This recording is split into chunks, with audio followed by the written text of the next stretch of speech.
The valley held its breath the way valleys do before something breaks. It was the kind of cold that had no interest in your comfort.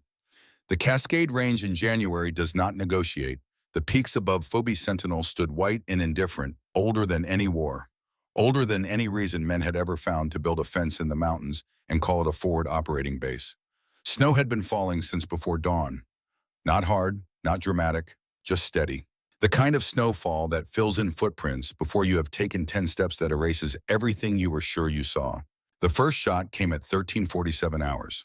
It crossed the valley at 2,700 feet per second, and nobody on the base knew where it came from.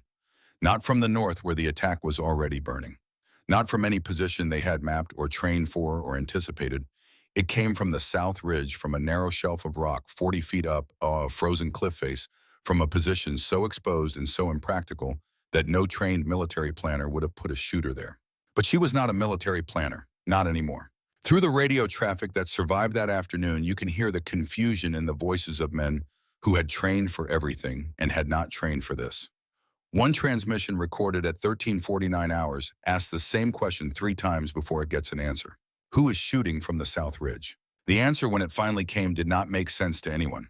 Her name was Nora Cole. She was 30 years old. She weighed 119 pounds.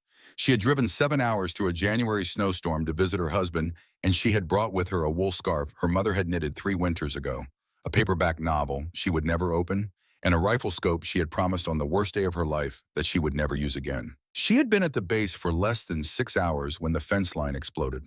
This is the story of what happened in the hours before that shot, and the hours after, and the promise that broke somewhere in between. William Cole was not a complicated man, but he was a precise one. He grew up outside Havre, Montana, on a piece of land so flat you could see weather coming from 40 miles away. His father ran cattle. His grandfather had too. The Cole men did not talk much about what they felt, but they were meticulous about what they knew, and what William Cole knew from the time he was old enough to hold a rifle steady was this: patience is not waiting. Patience is the discipline of watching without moving, of reading wind and distance and angle until the variables stop being variables and become facts. Patience is what separates the man who shoots from the man who hits. He enlisted in the United States Marine Corps at 18. By 24, he was a gunnery sergeant with 1st Battalion, 7th Marines, and his reputation had already preceded him to places he had never been. The Gulf War confirmed what his superiors had already suspected.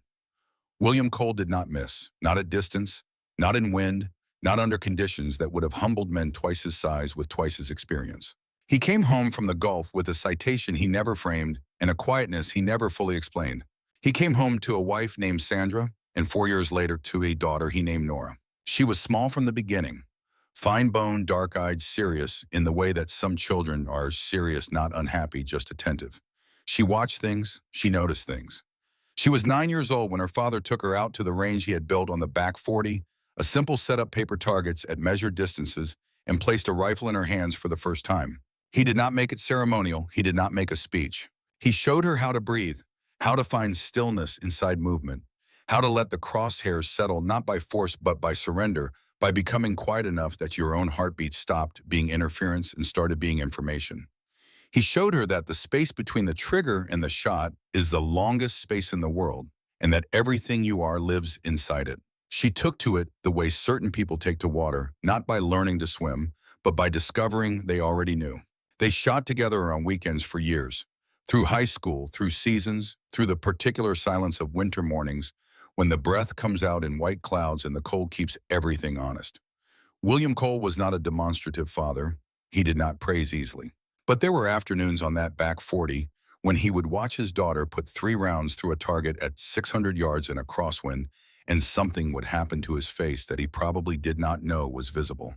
A stillness, a recognition. He never told her what he saw in those moments. He did not have to. The lesson he taught her in those years was not about the rifle. The rifle was only the instrument. The lesson was about stillness, and how stillness is not the absence of movement, but the understanding of it, the ability to find the center of what will not stop moving and live inside it until it becomes something you can work with. You cannot hold the crosshairs perfectly still because you are alive, and being alive means moving. The discipline is not to eliminate that movement, but to know it, to understand its rhythm, to find the center of the drift and press through it at the exact moment when everything aligns. She learned it at 9 years old. She never forgot it. Nora enlisted in the Marines at 18. Her father drove her to the recruiter's office in Havre, shook her hand at the door. Not a hug, a handshake, firm and serious, and said four words, make it mean something. She did. By 22, she had completed her first deployment, Kunar Province, Afghanistan, with the 1st Battalion 7th Marines, the same unit her father had served in. That was not coincidence, it was inheritance. By 24, she was back in theater. Iraq this time, Fallujah. She does not talk about Fallujah. The people who know what happened there, who know the specific afternoon that ended her 8-year career and sent her home to Montana, and eventually to a quiet life she had to build from scratch, those people are careful about what they say and how they say it. What the record shows is this: she left the Marine Corps at 26 with an honorable discharge, a service record that her commanding officer described in a private letter as among the finest he had witnessed in 30 years of service, and 143 confirmed kills. What the record does not show is the one afternoon she did not pull the trigger. She has thought about that afternoon every day since. Her father was already sick when she came home. The diagnosis had come while she was overseas: lung cancer, the kind that moves fast and does not apologize. He had not told her while she was deployed. That was the kind of man he was. She spent 5 months at the house in Havre, sleeping in her childhood room, sitting with him on the porch in the evenings when he was strong enough to be outside. They did not talk about what she had done in the Marines. They did not talk about Fallujah.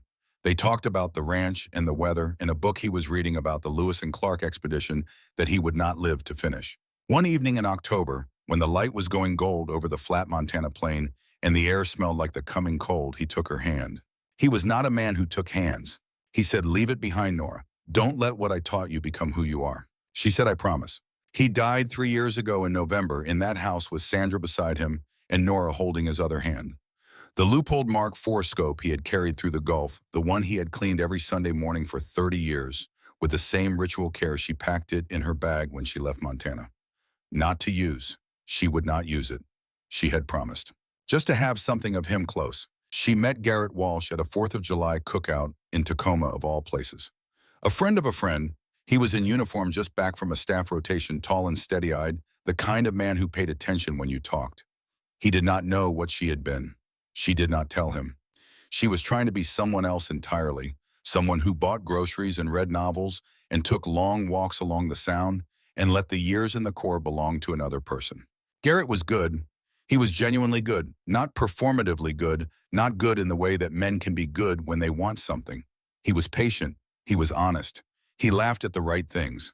2 years after that cookout, she married him in a small ceremony in Havre with Sandra in the front row and her father's photograph on a table near the door. Garrett was posted to FOB Sentinel 8 months into their marriage. A monitoring installation in the Eastern Cascades border surveillance work, nothing glamorous. He would be there through winter. She would visit when she could. She moved the trip up after 2 weeks of watching weather patterns and radio traffic from the region that she had no official reason to be monitoring and every instinctive reason to distrust. Something in the signal pattern was wrong in a way she could not name yet, but recognized the way you recognize a word in a language you were told you had forgotten. She did not tell Garrett. He would have asked how she knew where to look. She would not have had a good answer. The drive from Tacoma to FOB Sentinel took 7 hours in January. She left before dawn, the highway empty, and the headlights catching snow that was just beginning to fall. She had the heat running and a thermos of coffee in the cup holder and her mother's wool scarf around her neck, cream-colored, unevenly stitched, a Christmas gift from 3 years back. Sandra Cole's knitting had never been technically accomplished. The love in it had always been sufficient. The road climbed into the mountains before sunrise. The trees closed in. The snow thickened. By the time the valley came into view, the light was that particular pale blue of mountain mornings in winter, cold clean without comfort or threat. Just light. FOB Sentinel sat in a long valley between 2 ridge lines. Not beautiful, not ugly, functional in the way that places built for purpose rather than permanence are functional. Prefab structures half buried in snow. A motor pool behind chain link. Sensor arrays on posts along the perimeter, 2 of them visibly compromised housings, cracked circuitry exposed to the ice. A satellite dish on the roof of the command building, swiveling in small arcs, as if searching for something it was not sure existed. Nora noted all of this in the time it took her to drive from the gate checkpoint to the visitor parking area. 38 seconds. She had not intended to note it. The habit was older than the decision to leave it behind. The corporal at the gate was 20 years old and running on 4 hours of sleep. His name tape said Briggs. He checked her ID and the visitor authorization and barely looked up from the clipboard. Captain Walsh is in the command building. Third structure past the fuel depot. She knew where it was. She had looked at the base layout before leaving Tacoma, the same way she had looked at the satellite imagery of the approach roads, the same way she had noted the two ridge lines flanking the valley and the southern one's natural rock shelf at 40 feet above the base. Old habit, she was not proud of it. She had stopped expecting herself to be. The snow crunched under her boots. Morning light turned everything pale and even. She passed two soldiers moving ammunition crates, their conversation breaking apart in the cold. A generator ran somewhere behind the supply building. The smell of diesel drifted across the compound. She could see the damage on the third sensor post from 50 yards away. The housing had not just cracked, it had been cracked for a while, ice forming inside the electronics, the whole unit degraded and producing the kind of noise in the detection system that would register as false positives every time the wind shifted. She kept walking. Garrett was bent over a radio console when she came through the door, adjusting a frequency dial with the careful focus of a man who has been fighting the same problem long enough to stop being frustrated by it and has arrived at something quieter and more resigned. He did not hear her enter. She watched him for a moment, the way his jaw tightened when static broke through the speakers, the gray coming in at his temples that had not been there a year ago. He was 36 years old and he looked like the mountains were already working on him, Caddy said when he turned, then caught himself. They had always called her Nora. Everyone except Garrett, who had started calling her Cat in the second month of their courtship for reasons neither of them could now fully reconstruct. Some private joke, a name that had stuck. I thought you weren't coming until next week. I got the dates wrong, she said. She had not gotten the dates wrong. She had moved the trip up after monitoring weather patterns and unusual radio traffic from the region for 14 days, noting a frequency of transmission anomalies that had no meteorological explanation. She could not tell him that without explaining how she monitored radio traffic or why she would think to, and she was not ready for that conversation. He crossed the small space and pulled her into him.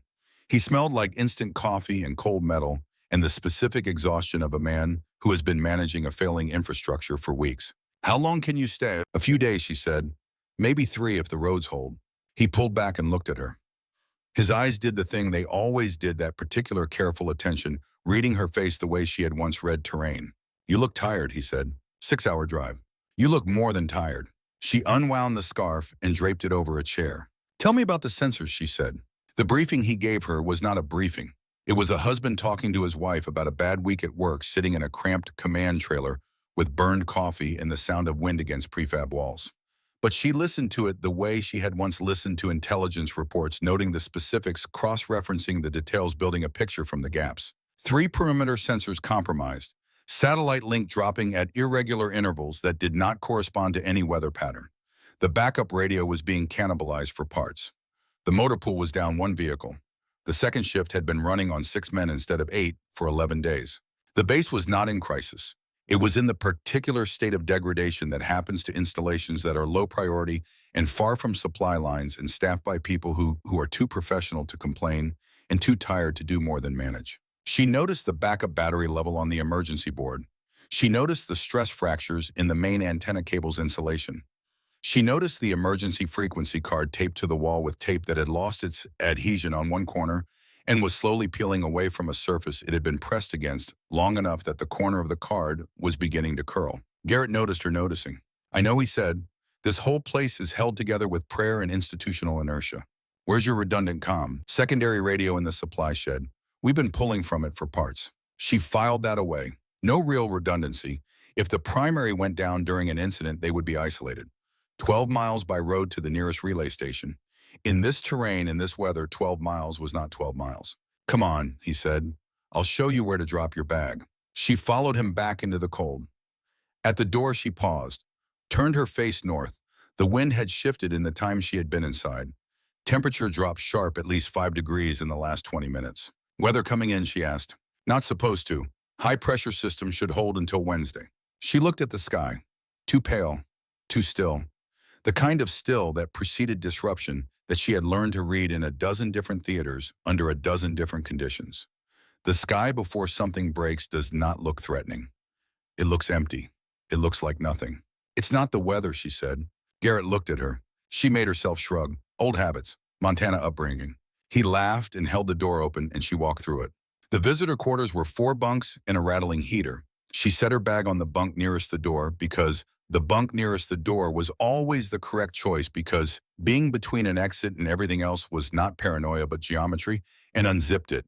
Inside 2 changes of clothes, toiletries, the paperback, a phone charger, a granola bar she had forgotten was in there. And beneath the false bottom 18 had sewn into the bag 5 years ago, before she had decided to leave all of this behind, and had only decided to stop actively pursuing it, the Leupold Mark IV scope in its protective case.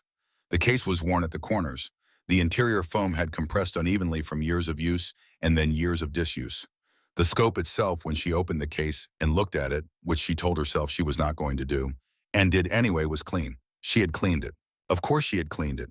She closed the case and left it where it was. Outside the base was moving through the rhythms of shift change. Voices in the cold.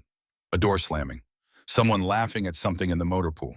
The specific noise of 24 people who have been living at close quarters long enough to have worn grooves into each other's days. She went out. Master Sergeant Dale Mercer was 44 years old and built like someone who had never had any interest in making himself comfortable. He was at the fuel depot when she first saw him, clipboard in hand, checking something against a manifest with the focused displeasure of a man who has found something that does not add up. He had the kind of face that had been weathered past the point where you could read it easily, broad, still, eyes that assessed rather than looked. He saw her before she was close enough to speak. That single glance contained an entire conversation. She was civilian. She was on the base under a visitor authorization. She was none of his professional concern. She was, by the simple fact of her presence, an additional variable in an environment that already had too many. Captain Walsh's wife, he said. She nodded. He looked back at his clipboard. That was it. That was the whole exchange. But she had been read and filed and placed in a category, and she understood that nothing she did in the next few hours would be evaluated neutrally. He would see a civilian woman walking the base, and he would see exactly what that was. Nothing more. She had met men like Mercer before, had worked alongside them, had in different circumstances been evaluated by them and found adequate and then found exceptional, and watched the particular difficulty that created for certain kinds of men who had organized their understanding of competence around a framework that did not easily accommodate her. She did not resent it. It was honest. It was a professional assessment made on the available evidence. The available evidence was incomplete. CWO Frank Dillard was 59 and carried himself with the particular economy of someone who has burned through all his unnecessary movements and kept only what worked. He was outside the maintenance shed looking at a junction box with the calm of a man who has seen worse and knows that patience is not optional. He heard her footsteps in the snow and turned. For a moment, nothing happened. He looked at her the way you look at something you are not sure you are seeing correctly. His eyes went to the name written on her visitor badge, Cole N., and something in his face went through a small, quiet change like a room shifting when light enters it. Cole, he said, not a question, not an introduction. Yes, she said. William Cole's daughter. She went very still. He nodded once, a slow, deliberate nod as if he were confirming something to himself rather than communicating it to her. He looked at her face for a long moment, not intrusively, not unkindly, but with the attention of a man who is looking for something he expected to find and is finding it. He asked how her mother was. She said Sandra was well. He said that was good to hear. He said her father had been a fine Marine. He said it the way men of that generation say things that cost them without ceremony, without decoration, in the flat declarative voice of someone for whom sincerity is indistinguishable from restraint. Then he turned back to the junction box. She stood there for a moment. The wind moved through the valley. Snow ticked against the metal wall of the maintenance shed. She walked on. She spent 2 hours in the parts of the base that a bored visitor might reasonably spend time in: the path between the visitor quarters and the mess hall, the cleared area between structures where soldiers moved between buildings, the open ground near the motor pool, where you could stand and look at the mountains without anyone finding that strange. She was not doing what she appeared to be doing. The 3 sensor posts she could see from the mess hall path, 2 compromised, 1 potentially functioning. The sight lines from the North Ridge to the base's primary defensive positions clear unobstructed elevation advantage of approximately 400 feet. The natural choke points in the approach from the east, where accumulated snow had created blind spots in the defender's field of view. The fuel depot chain-linked unguarded through the mid-morning. The motor pool, 1 operational vehicle. The south ridge lower than the north, a rock face with a natural shelf at roughly 40 feet. From that shelf looking north, you would have a clean line across the entire base.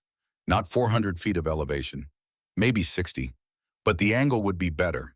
The cover was worse, more exposed, harder to reach.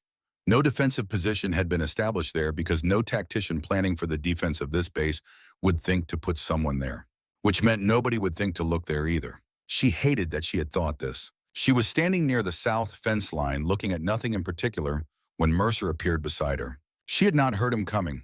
That bothered her more than she wanted it to. "Find something interesting," he said. "Just looking at the mountains," she said. He looked at the mountains, then at her. His face gave nothing away. "Long drive up here," he said. "Yes, something to be said for a wife who makes a long drive in winter." She said nothing. There was nothing required. He stood there for another few seconds. Then he walked away. No closing line, no further assessment, just the crunch of his boots in the snow, and then the silence. She turned back to the mountains. The south ridge set in the pale morning light, steep and cold and unguarded. She did not look at it again. Lunch in the mess hall was cardboard and salt the way it always was at installations like this. She sat across from Garrett and he talked about the equipment issues, and she listened and ate and asked questions that were wifely and incurious and gave nothing away. At the table behind them, TFC, Owen Briggs, the corporal from the gate she had placed him now, was eating with two other soldiers and talking about nothing. He was 20 years old and homesick in the way that 20-year-olds at remote postings are homesick, not dramatically. Not obviously, just present in the unfocused way his eyes went when conversation lapsed. She noticed these things. She noticed them the way she noticed the sight lines and the sensor failures and the temperature drop. She could not turn it off. She had tried for 4 years to turn it off. The country music playing from someone's small radio was barely audible. The sound of 20-some people going about the business of an ordinary Tuesday in January. She was on the second half of a sandwich when she looked up and caught Dillard watching her from across the room. He was not staring. It was not uncomfortable. He held her gaze for just a moment, long enough to be intentional, not long enough to be a challenge, and then he looked back at his food. She understood what it meant. He knew what she was. He had known it the moment he placed her father's name. He was watching her the way you watch someone who is about to be tested and who does not yet know the test is coming. She set down the sandwich. Outside, the wind had shifted again. The temperature was dropping. And somewhere in the valley below the north ridge, in the white silence between the tree line and the fence, something was moving that had not been there an hour ago. She could not see it yet. She could feel it. The radio on the wall crackled with static and then went silent, and the lights flickered once, and the music stopped, and in the moment of stillness that followed, Nora Cole understood that she had moved her trip up for exactly this reason, and that the 7 hours through the snow had not been a mistake, and that the scope in the false bottom of her bag had not been sentiment. She had 4 minutes before the first explosion. She did not know that yet. She sat with her hands flat on the table and listened to the valley hold its breath. The first explosion came at 13:40 hours, and it was not a surprise. Not to her. She was on her feet before the sound finished crossing the room, before the plastic trays had stopped skittering off the tables, before the lights had decided whether to stay on.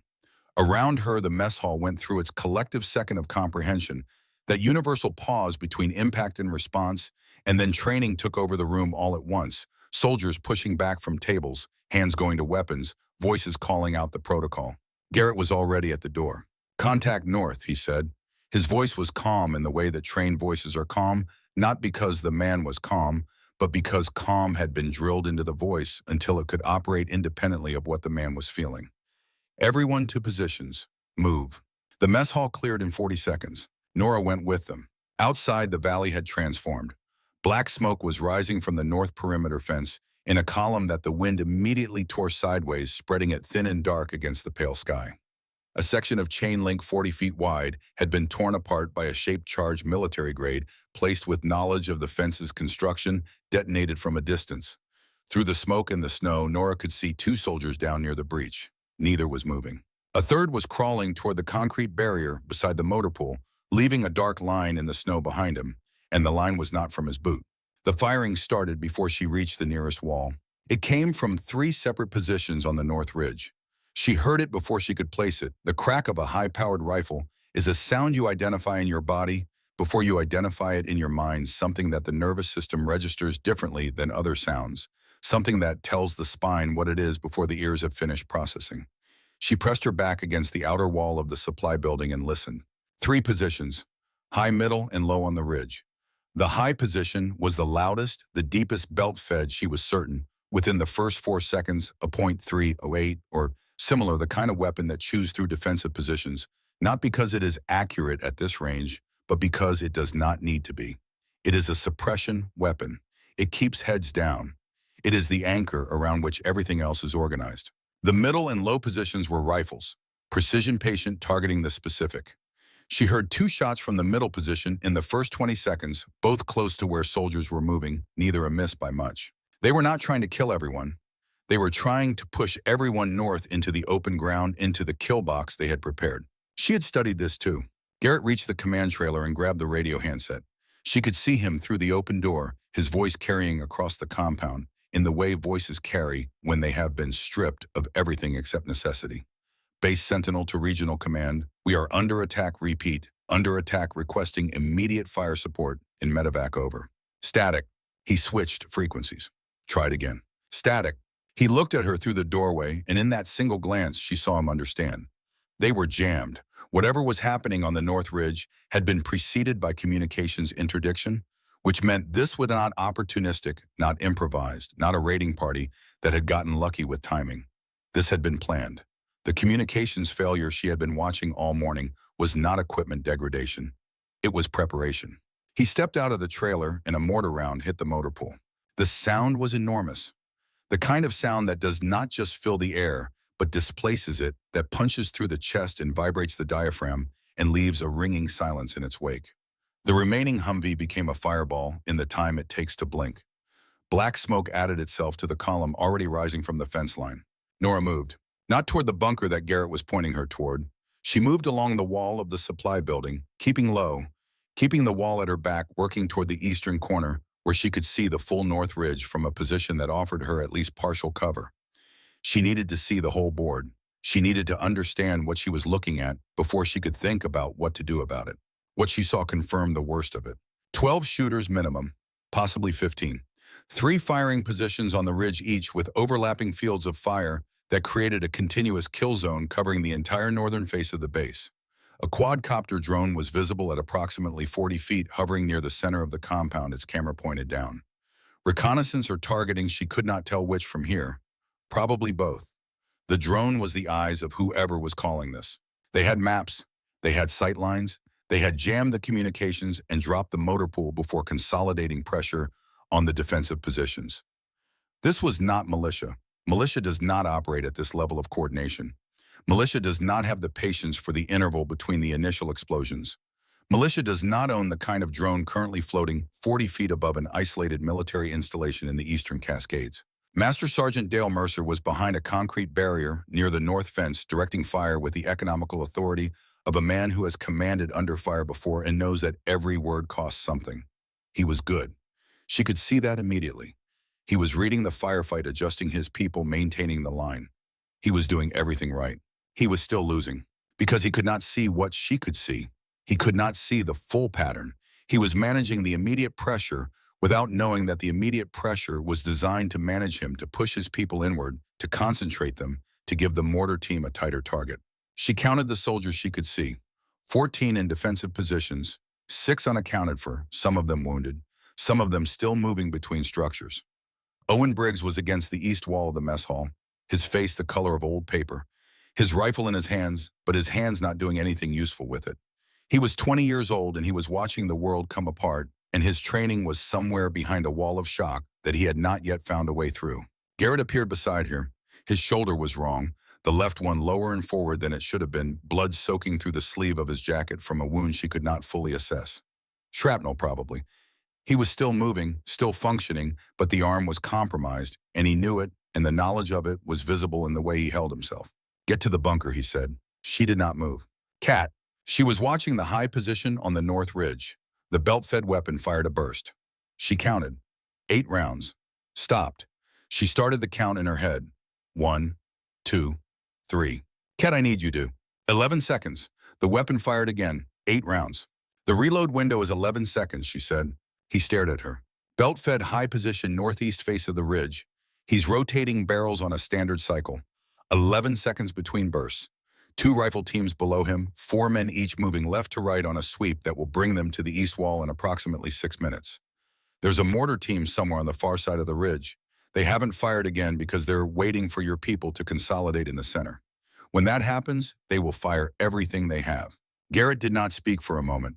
You need to push, she said, not pull back. Push the east side before the rifle team gets there. It's the only move that breaks their timing. How do you know any of this? She looked at him. She had never seen him look at her the way he was looking at her now, not with fear, not with anger, with the particular expression of a man who is realizing that the person he thought he knew is standing next to someone he has not met yet, and that these two people occupy the same body, and that he does not have the time right now to understand what that means. She left him there. She went to find Frank Dillard.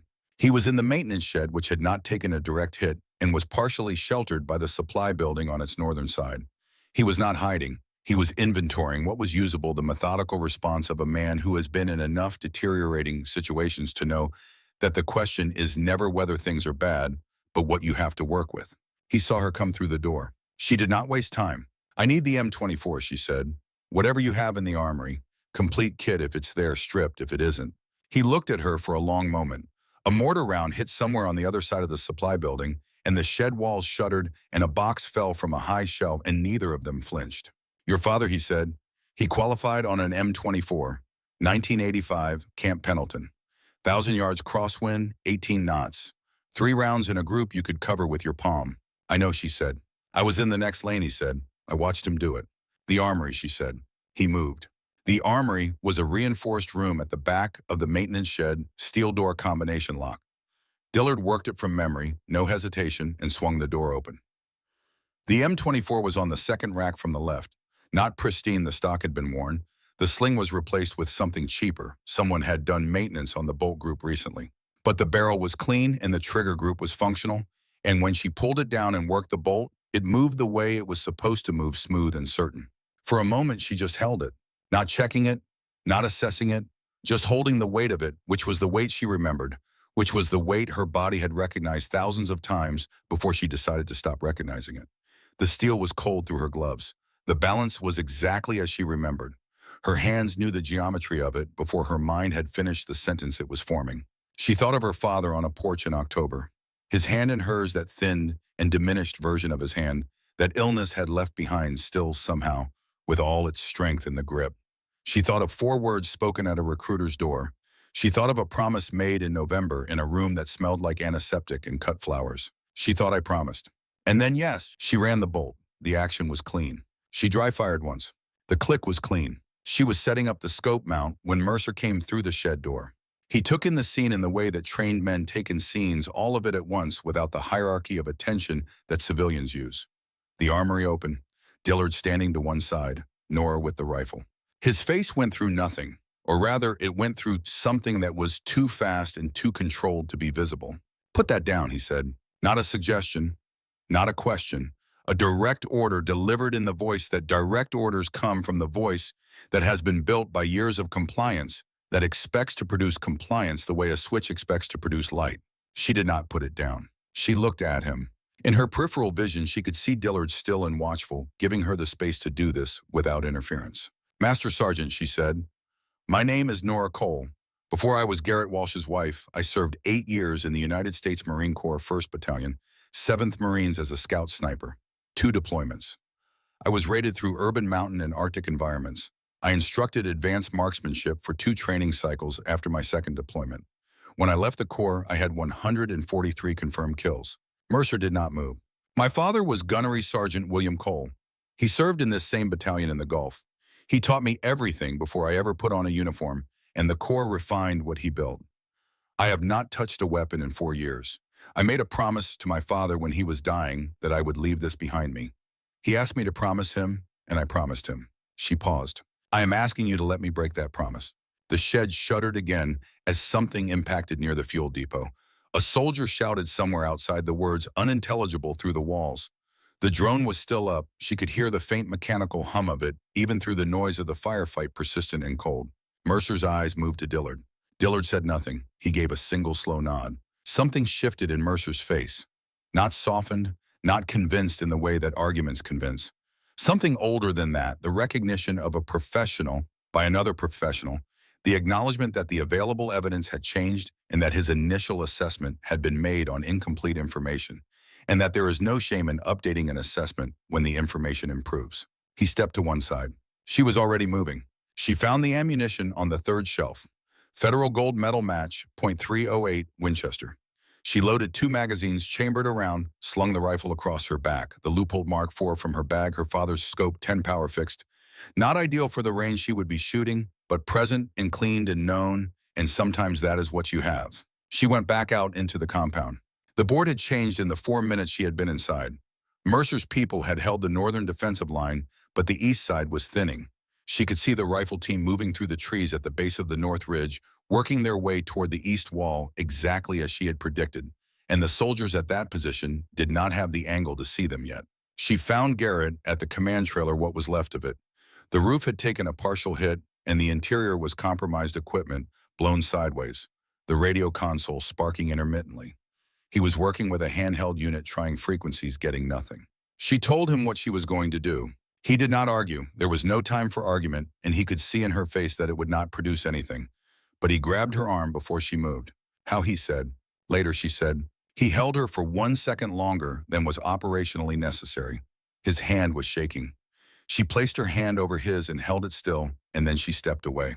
The south ridge was 300 yards from the command trailer, and every yard of it was open ground. She ran. She ran low and fast, using the smoke for cover, timing her movement between bursts of fire from the high position on the north ridge, the 11-second reload window.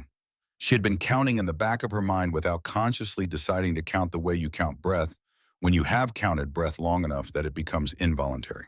She crossed the open ground in the window between bursts, reached the south perimeter fence, went through a gap where the chain link had been driven aside by accumulated snow pressure. The ridge was in front of her. The rock face was steep and covered in ice that the morning snow had deposited in irregular patches, some surfaces gripping and some offering nothing at all. She went up it the way she had gone up similar faces in mountain training and in Kunar province, and on terrain that was worse than this at higher altitude, with worse wind and more people trying to kill her. Not fast, controlled. One hold confirmed before she committed to the next. The rifle was 8 pounds across her back, and the scope case was on her hip, and the cold had moved past discomfort into the category of physical fact, the kind of cold you stop fighting and start accounting for. She reached the shelf at 40 feet. It was narrow, 4 feet of depth, 8 feet of width. Rock behind her and below her in the open valley in front. She was fully exposed from the north ridge. If anyone looked at the south ridge with a good scope, she was visible. But no one was looking at the south ridge. There was no reason to look at the south ridge. She bellied down on the cold stone and swept the snow from the flat surface with her forearm and set up the position. The spotting scope first. She glassed the north ridge, working from the high position, down identifying the targets, through the smoke and snow with the patience that her father had built in her on those Montana mornings before she had any reason to build it herself. The high position was behind a rock outcropping, at elevation 400 feet, partially concealed the machine gun, visible only by the muzzle blast when it fired and the brief movement of the operator during the reload cycle. She ranged it. 382 yards. The 2 rifle teams below the upper team behind fallen timber at 370 yards, 3 men visible, a fourth suggested by the firing pattern. The lower team working the east side, moving harder to range on a moving target. Wind northwest at 14 miles per hour, gusting to 18. Temperature, -12 Celsius. Barometric pressure dropping, which meant the air density was shifting and would continue to shift. She ran the numbers in her head. Bullet drop at 382 yards with a .308 federal match in this temperature and density. Wind drift at 14 miles per hour, crosswind from the northwest. The elevation differential between her position and the target, she was below the high position by 340 feet, which created a downward angle that required an upward adjustment of approximately 3.5 moe. She had not run these calculations in 4 years. They came back with the certainty of arithmetic. You do not forget arithmetic. She settled into the scope.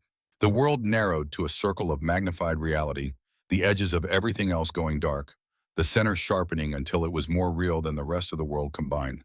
She found the high position, found the machine gun operator behind the rock, visible as a shape, as a mass, as a body behind a weapon. White parka face wrapped professional kit. He was good. He was staying low, using the rock, minimizing his exposure. He knew his job. She began to breathe. In through the nose, 4 counts, hold. Out through the mouth, 6 counts. The crosshairs drifted with her heartbeat. The discipline is not to eliminate the movement. The discipline is to find the rhythm of it and live inside it until the center becomes available. Her father had taught her this in the autumn of her 9th year, standing behind her with his hand resting lightly on her shoulder. She had learned it then. She had never lost it. She found the center. The machine gun operator reached for the barrel assembly. Reload cycle. She took up the slack in the trigger, felt the wall, and pressed through. The rifle fired. The recoil was immediate and familiar. The same physical fact it had always been, and through the scope, she saw the impact. The operator's body jerked backward. The weapon tilted sideways off its bipod. He slumped forward across the receiver and did not move. Below in the compound, there was a pause in the firefight. A breath. 2 seconds of confusion while the defending soldiers processed the absence of the suppressive fire that had been the constant pressure of the last 11 minutes. Garrett's voice carried across the compound. Push. They're breaking. Push north now. She was already working the bolt. The second target upper rifle team, Northridge, the shooter, who had been on the eastern end of the fallen timber, now standing to see what had happened to the high position above him. Standing. She ranged the adjusted distance 371 yards, angle slightly steeper. Wind same. She fired. He dropped. The rifle team scattered. Their formation broke in the way that formations break when the person organizing them is no longer organizing them, when the plan they were executing has lost its anchor. She watched them through the scope, read their movements, selected the next target. The third shot took the spotter, who was moving between the two rifle team positions, trying to reestablish coordination. He was moving low, using cover, not panicking. He was good at his job. He had relocated 30 yards east and was setting up a new observation position behind a snow-covered rock when she found him. He had made it 30 yards. He did not make it further. The compound below was in motion now, not defensive motion. Forward. Mercer's voice cut through the radio traffic that the handheld units were still managing east flank moving. Hold your positions on north. She shifted position on the shelf, moved 15 feet to the east along the rock face, giving herself a new angle on the lower position. Through the scope, she found the lower rifle team behind a rock outcropping at the base of the north ridge. 4 men. One of them on a radio talking fast, trying to reestablish contact with the overwatch that had just gone silent. One of them scanning the south ridge. He had heard the shots, knew they were coming from the wrong direction, was trying to find her. She was already repositioned before he could orient. She settled the scope on the radio operator. He was the command node of this group, the one connected to whoever was running the whole operation from somewhere she could not see. Range 364 yards. Wind steady at 14. She fired. He folded forward.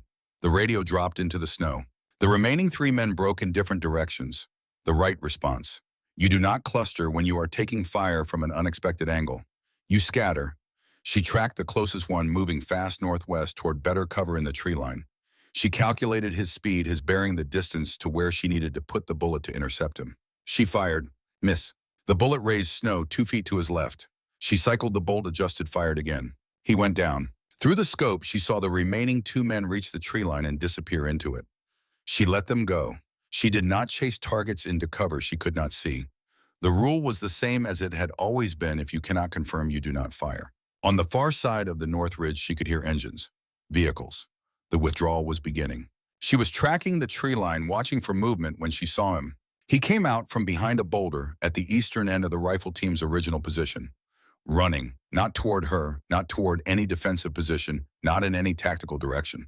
Just running the way people run when they are not thinking about tactics anymore, when the only thought that remains is distance. His rifle was gone. His hands were empty, pumping at his sides, and his body had the proportions she had learned to read at distance. The narrow shoulder, the legs still slightly out of proportion to the torso, the way a body moves when it has not fully finished filling in. He was not more than 17 years old. She held the crosshairs on him. Her breathing was steady. The scope was steady. At 380 yards in this wind, with this ammunition, she could put a bullet exactly where she aimed it, and where she aimed it was center mass, and at this range, center mass was certain. 1 second, 2, 3. She thought about a street in Fallujah, and a man with his daughter held against his chest, and a crosshair that had been as steady as this one, and a trigger she had not pressed, and 17 names she had memorized by the following week. She thought about the weight of a decision made at distance, how it does not diminish with time, how it compounds, how it becomes part of the ledger that you carry, not because you chose to carry it, but because the carrying is what the choice costs. She thought about the difference her father had known and had never said directly, and had spent 18 years showing her instead. 4 seconds. She lifted the crosshair. She moved it to the next target, a figure setting up a mortar tube on the far edge of the ridge, the last piece of organized fire she could identify. She ranged it, adjusted, fired. The round went through the targeting site. The figure abandoned the tube and ran. She lay on the rock shelf and watched the north ridge through the scope. Nothing moved. The firing stopped. Not immediately, not all at once. It stopped the way a storm stops in degrees, the loudest elements going first, and then the lesser ones fading until what was left was wind. She could hear Mercer's units moving on the ground below her, the controlled movement of soldiers reclaiming terrain, and she could hear Garrett's voice on a radio that someone had gotten working, again partial signal, enough to get a location beacon out. 6 confirmed kills, one she would carry without knowing. She lay on the cold stone for a long time after the firing stopped, the rifle still in her hands, the scope still pointed at the ridge. Her breathing was even. Her hands were not shaking. The cold precision had not diminished in 4 years of absence. It had waited for her. It had always been waiting. She did not yet know what to do with that knowledge. She suspected it would take longer than this afternoon to find out. The wind moved through the valley. Snow shifted on the rock face below her. The valley was quiet in the absolute way that mountain valleys go quiet after violence, as though the sound itself needed time to understand what had just moved through it. She began to climb down. She came down the rock face the same way she had gone up it, one hold at a time, one confirmed surface before the next. The rifle across her back, the scope case on her hip, the cold so deep now that she had stopped registering it as cold and had begun registering it simply as the nature of the air. Her fingers found the holds by feel. Her boots found the ledges. The 40 feet of descent took 4 minutes because she did not rush it. She had never rushed a descent. You rush a descent when you believe the danger is behind you, and she had not yet confirmed that the danger was behind her. At the base of the ridge, she stopped and glassed the north tree line one more time. Nothing moved. She slung the rifle and crossed the open ground back toward the south perimeter at a walk. Not because the situation was not urgent, because walking was the correct pace for what she needed to do next, which was think, and thinking required a pace that her body could sustain without demanding all of her attention. 6 confirmed kills. One she could not confirm. The boy who had reached the tree line. She had looked for him in the scope afterward and found nothing, which told her only that he had kept running or had found cover, which told her nothing about whether he was wounded or whole, or simply gone into the mountain above the ridge, in whatever direction the mountain allowed. She would not know. That was the nature of the decision she had made. You choose not to fire, and you accept that you will never know what the choice was, because the cost of the choice is paid somewhere you cannot see by people whose names you will not learn, in ways that will or will not compound across time. The choice becomes a permanent debt to a ledger you are never allowed to read. She had been carrying a debt like that for 6 years. She did not regret the choice she had made today. She was not certain she did not regret it. These were not contradictory positions. They were the same position held simultaneously, which was the only honest way to hold it. Her father had understood this.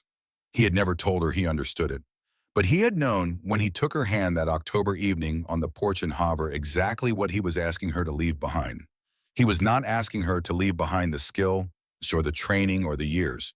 He was asking her to leave behind the open accounts, the permanent not knowing that accumulated with every choice made in a scope at 300 yards on a cold afternoon. He had carried his own version of that for 30 years after the Gulf, and he had watched it do its work in him, and he did not want it to do its work in her. She crossed through the perimeter fence and walked into FOB Sentinel.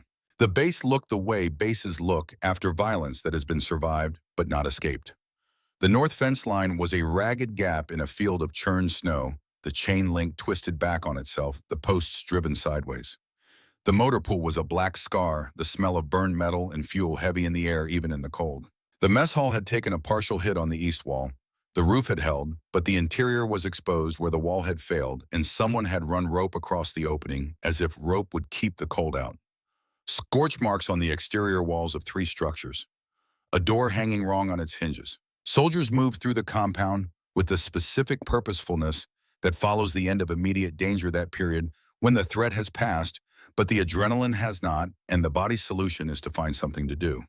They were checking structures, accounting for personnel, moving the wounded to the aid station. 2 soldiers were setting up a perimeter watch on the north side with the methodical professionalism of people who understood that the threat retreating was not the same as the threat being gone. They saw her when she came through the south fence. The ones who were not occupied stopped what they were doing and looked at her. She was walking with a rifle. She was in civilian clothes. She was coming from the South Ridge. They had heard the shots from that direction, and they had watched the firefight turn, and they had seen their own people move forward when the suppressive fire from the North Ridge went quiet. She kept walking. She found Mercer behind the supply building. He was alone, standing with his back against the wall, a radio in one hand, that he was not using his eyes on the North Ridge in the middle distance. He looked tired in the way that sustained command under pressure makes a man tired, the kind that settles into the shoulders and does not lift quickly. He heard her footsteps and turned. For a moment, neither of them said anything. It was not an awkward silence or a loaded one. It was simply a silence between two people who had been on opposite sides of the same event and were standing in the aftermath of it. He looked at her for a long moment. She met his eyes and held them. Then he reached out and placed his hand on her shoulder. 1 second, maybe 2. His hand rested there, and then it was gone, and he turned and walked back toward the main compound without saying anything. She stood where she was and watched him go. She had received commendations. She had received formal recognition in front of formations, and she had received the handshake of senior officers who meant what they said, and she had been written into after-action reports in language that was careful and specific and accurate. She had been thanked in every register that institutions offer. None of it had ever felt like that. That gesture cost him something. It cost him the certainty of his initial assessment, the professional confidence of the first judgment he had made when she walked into his operational environment and he placed her in a category and closed the file. It is one thing to know you were wrong about something. It is a different thing to reach across the space your wrongness created and acknowledge what replaced it. That reaching is where the cost lives. Men like Mercer do not reach easily. This was how they say it. She breathed out slowly and went to find her husband. The aid station was the only structure with full roof integrity and uncompromised walls. Inside it smelled the way aid stations always smell, antiseptic and copper, and the particular staleness of a space that has been working hard. 2 medics moved between cots with the efficient, unhurried speed of professionals in demand. The final accounting was not as bad as it could have been, and that qualifier meant everything and nothing. 3 dead. 3 soldiers who had woken up that morning on a quiet posting in the Eastern Cascades and had coffee and complaints about the equipment and would not be driving home when the rotation ended. They were in the back room in body bags that someone had placed with care, with the attention to physical detail that military culture demands in the treatment of its dead because it cannot do anything else for them. Tags attached, hands arranged. No one walked past that room without slowing. 6 wounded, 2 of them serious enough that the medevac was already a priority call on whatever partial communications Garrett had managed to restore. Garrett was on a cot near the east wall, his left arm out of his jacket sleeve, a medic finishing the bandaging on the shrapnel wound. The wound was less severe than it had looked in the field. The shrapnel had been small, the penetration shallow, the bleed controlled. He would have full function. He would have a scar. He looked up when she came through the door, and something in his face moved in the way that faces move when they have been holding something for a longer time and can now release it. He dismissed the medic, and the medic went. She sat on the cot across from him, 4 feet between them. In a room this size in this moment, 4 feet was both nothing and a considerable distance. He looked at her for a long time before he spoke. "Why didn't you tell me?" he said. "Because I wanted to be your wife," she said. "Not my father's daughter, not a Marine, not a sniper. I wanted to be Nora. I wanted that to be enough." He was quiet. "It was enough," he said. "That's not what I mean. I mean, why didn't you trust me with the rest of it?" She considered the answer honestly, the way she had been considering it for 4 years, returning to it until she had mapped all of its edges without ever arriving at the center. "Because the rest of it is not a simple thing to carry," she said. "And I had been carrying it alone for a long time before I met you, and I did not know how to put it down, and I did not know how to hand it to someone else without watching them struggle with the weight of it. And I did not want to watch you struggle with it. I wanted one person in my life who saw me without it." His expression was complex in the way that expressions are complex when they are made of several true things at once. She could see that he was not angry in the way that anger is simple. Whatever he felt was not simple. "You can be both," he said. "You can be my wife and also the person who just did what you did. Those things do not cancel each other out." She looked at him. "I know that," she said. "I think I have always known that. I just could not find a way to believe it." He was quiet for a moment. Then he said, "I need to tell you something, and I need you to hear it the way I mean it. I'm angry about the years you didn't tell me, about building a life with someone and not knowing this part of them. That is real, and we are going to have to work through it. I'm not going to pretend it away. She held his gaze. I know. Good. He paused. And I also need to tell you this. I don't know if what happened in Fallujah, whatever happened in Fallujah, I don't know if you were right or wrong. I can't know that. The math of those decisions doesn't come out clean, and I'm not going to insult you by telling you it does. But I know who you are. I have known you for 3 years, and I have been married to you for 2 of them, and I know who you are. And the person who held that crosshair and made that choice today on this ridge in this fight, whatever it cost her, that is someone I trust with my life. Not because she's a sniper, because she's you. She did not say anything. That's not absolution, he said. I don't have absolution to give, and you don't need it from me anyway. But it's true, and I thought you should hear it. She felt something in her chest do the thing that things in chess do when they have been held against pressure for too long and are finally allowed to be the size they are. She reached across the 4 feet and took his hand. His grip was careful because of the arm, but it was present. It was a grip that intended to be present. We have things to talk about, he said. Real things, all of it. I know. Not today. Not today, she agreed. Owen Briggs came through the door with a message for one of the medics and stopped when he saw her. He was still pale, the shock not fully metabolized, but he was moving with intention now, and the rifle was properly in his hands.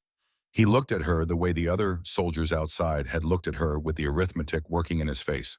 He said, "Ma'am." She said, "Briggs." He nodded once and went to the medic and delivered his message and went back out. That was the whole of it. She was still holding Garrett's hand when Frank Dillard appeared in the doorway. He stood there for a moment, reading the room in the economy of someone who always reads rooms before entering them. He looked at Garrett and at Nora and at the space between them. He seemed to reach a determination about something. He came across the room carrying an envelope. Not new. The paper had softened at the corners in the way that paper softens when it has been handled and then stored and then handled again across years. Someone had written a name on the outside in handwriting she recognized from birthday cards and letters and the margins of books. Nora. Her name in her father's handwriting. He held the envelope out to her. She looked at it for a long moment without taking it. "He gave this to me 3 years ago," Dillard said, "before he passed. He said to give it to you if you ever had to make the choice he always hoped you wouldn't." He set it on the cot beside her when she did not immediately reach for it. He looked at her father's name on her visitor badge. He looked at the rifle she had set down against the wall when she came in. "He served 22 years, Dillard said. He put the rifle down when he came home from the Gulf, and he never picked it up again. Not for anything. He said the hardest thing he ever did was put it down the first time, and the second hardest was keeping it down after." He paused. "He said you were better than him, not just with the rifle, at all of it. He said that on the range the first time you came back with a confirmed score." Said it quietly, like he didn't entirely know what to do with it. He looked at her the way you look at someone you have been carrying a thing for and have finally been able to give it to. "He said to tell you he was proud of you. Not for the service, for the choice." He did not stay. He had said what he came to say, and he left the way men of his generation leave, without ceremony, without waiting for a response, because the response was for her and not for him. Garrett had not moved. His hand was still in hers. She picked up the envelope. She held it for a while, feeling the weight of it, which was slight. Paper is light. What lives inside paper is not always light. She thought about her father sitting somewhere with this in front of him, deciding what to write, which was an impossible thing to think about, and also an unavoidable one. She opened it. The letter was 2 pages in his handwriting, precise and slightly cramped, the handwriting of someone who had been trained in a period when handwriting was a skill you were trained in. She read it slowly. There was no one to be in a hurry for. She will not say everything it contained. Some things are carried privately, as they should be, as they were intended to be. But near the end of the first page, he had written this: "The day will come when keeping your promise means someone else dies. I know this because I know how these things work, and I know you, and I know the kind of trouble that finds people who are very good at solving it. On that day, you will have to choose. I hope the choice is clear. I hope it is not. I hope you make it without hesitation. I hope it costs you. It needs to cost you. The cost is the only thing that separates what you can do from what a weapon can do. A weapon has no cost. You do. That cost is the proof that you are still the person I raised. I did not teach you to kill. I taught you to protect. These are not the same thing, and they feel the same at 300 yards, and the difference lives only in what you are willing to carry afterward. Carry it, Nora. That is what I am asking." She read the last paragraph twice. Then she folded the letter along its original creases and placed it back in the envelope. She held it in both hands for a moment, the way you hold something that has been waiting for you for 3 years and has finally arrived. Outside, she could already hear the Chinooks, two of them coming in from the northwest, descending through the clearing, skawing. She did not go out to watch them land. She sat where she was until the rotor sound peaked and then faded, and the valley went quiet again, in the way valleys go quiet when everything that needed to happen has happened. When she finally came outside, the compound was doing what compounds do after a day like this, the quiet work of continuation. Mercer running a perimeter check with two soldiers moving along the fence line with a clipboard doing the next thing that needed to be done, and then the thing after that, because that is what you do when you are responsible for a place and you intend to keep it intact. Briggs carrying something between two buildings with the purposeful walk of a young man who has found out what he is made of and is not yet sure what to do with the information. Two soldiers she did not know, standing near the north fence line, looking at the gap in the chain link, the way you look at something that changed the shape of a day. She knew their names from the roster. Sergeant First Class Aaron Weatherby, 31, from Knoxville, Tennessee. Specialist Marcus Fenn, 24, from outside Billings, Montana. Private Daniel Ash, 19, 7 weeks into his first posting. She had not known them. She had been on this base for less than one day, but she had been on enough bases in enough years to understand that not knowing someone and being responsible for the awareness of their death are not mutually exclusive. You carry the names, that is what you do. She stood at the south fence and looked up at the rock shelf on the ridge. From here it was small, just a line of dark stone against the pale sky, going gold at the edges as the afternoon light dropped. You would not look at it twice. Her mother's scarf was around her neck. The envelope was in her jacket pocket, close to her chest where the warmth could reach it. The rifle was leaning against the wall behind her. She had not put it away yet. She was not sure where it belonged now, and she had decided that was not a question for tonight. Tonight it could lean against the wall. Garrett came and stood beside her. He had his arm in a sling and a cup of coffee in his good hand, and he held a second cup out to her without speaking. She took it. The warmth of it was immediate and real. They stood in comfortable silence for a while, the way people stand in silence when they have said the important things and know that more will come and are not afraid of the time between. She told him about Fallujah, not a summary, the real version, the complete version, the one she had not told anyone. She had been carrying it so long inside herself that she was not sure it would survive the translation into words, that it would still be true once it left her and became something that existed between two people rather than only inside one. It survived. She told him about the man they had been tracking for months, a high-value target, and she used that term with the full awareness of what it flattened and what it preserved. They had confirmed intelligence. They had the shot. The conditions were perfect in the way that some afternoons are perfect, wind-steady light, clear distance, manageable, everything pointing to a single outcome. And then the man had come out of the building with his daughter against his chest. She had been 6 years old, black hair, small, pressed against the man as though she were sleeping, as though she were simply tired, and her father was carrying her home. Her spotter had said, "Take the shot. The intelligence is good. The mission is clear." She had held the crosshairs for 10 seconds. Her breathing had been even. Her hands had been steady. The shot had been available every second of those 10 seconds. She did not take it. 7 days later, he detonated a device at a joint checkpoint. 17 people died. 4 of them were American soldiers. The others were people who had been waiting at the checkpoint for reasons she did not know and would never know, and the names of most of them had not reached the reports she had access to, and so she had carried the 4 American names and a number 13 that was not enough to hold the weight of what it stood for. She had thought about it every day since. Garrett listened without speaking. When she finished, he was quiet for a long time, looking at the ridge in the fading light. Then he said, "I don't know if you were right. I want to be honest with you about that. The math of those decisions doesn't come out clean, and I would be lying to you if I told you otherwise, and I'm not going to start lying to you now." He paused. "But I know what I saw today. I saw someone who has spent years trying to walk away from something that is part of her, and who came back to it when it was the only thing that could help, and who used it to protect people, and who is standing here afterward carrying the cost of it without pretending the cost isn't real. That's not what a weapon does. A weapon doesn't stand here afterward." She looked at him. "Your father was right," he said. "There is a difference, and you know what it is." She did not say anything for a while. The light was nearly gone now. The ridges above were dark against the sky, holding the last of the day's blue before it went full night. Stars beginning in the east, cold and specific, the particular stars of mountain winters that seemed closer and less forgiving than stars anywhere else. A wolf called from somewhere up on the north ridge far back in the trees, a long descending note that carried down the valley and settled into the silence. She had heard wolves in Montana on winter nights her whole life. They had always been part of the dark, neither portentous nor comforting, just present. I should have told you from the beginning, she said. Yes, he said. All of it, years ago. Yes.